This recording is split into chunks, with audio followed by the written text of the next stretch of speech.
Beberapa hari sebelum dia meninggal dunia, arwah sempat menyerahkan satu rakaman video kepada saya.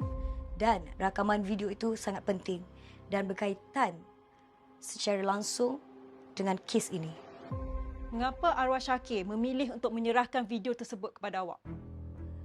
Arwah bimbang atas keselamatan dirinya dan sekiranya terjadi sesuatu ke atas dirinya, kebenaran akan terkubur. Dan disebabkan itu, dia meminta saya untuk menyimpan satu salinan rakaman sebagai langkah berjaga-jaga. Adakah arwah Syakir pernah jelaskan pada awak kandungan rakaman video tersebut? Arwah telah menjelaskan isi kandungan rakaman itu kepada saya dan saya sendiri telah menonton rakaman itu. Dengan izinnya Arif, boleh dedahkan kepada mahkamah kandungan rakaman video tersebut. Yang Arif, rakaman itu merupakan bukti asal kejadian yang sebenar dan menunjukkan tertuduh Ustaz Irfan telah merogol Anissa.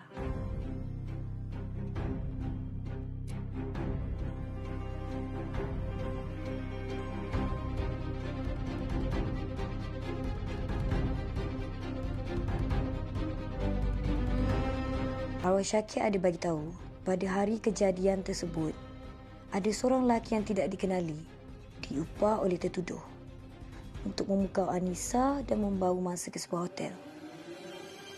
Selepas pada itu, arwah tidak pernah lagi jumpa lelaki itu. Seolah-olah menghilang tanpa jejak. Arwah merakam video ini pun sebagai langkah untuk melindungi diri dia sendiri.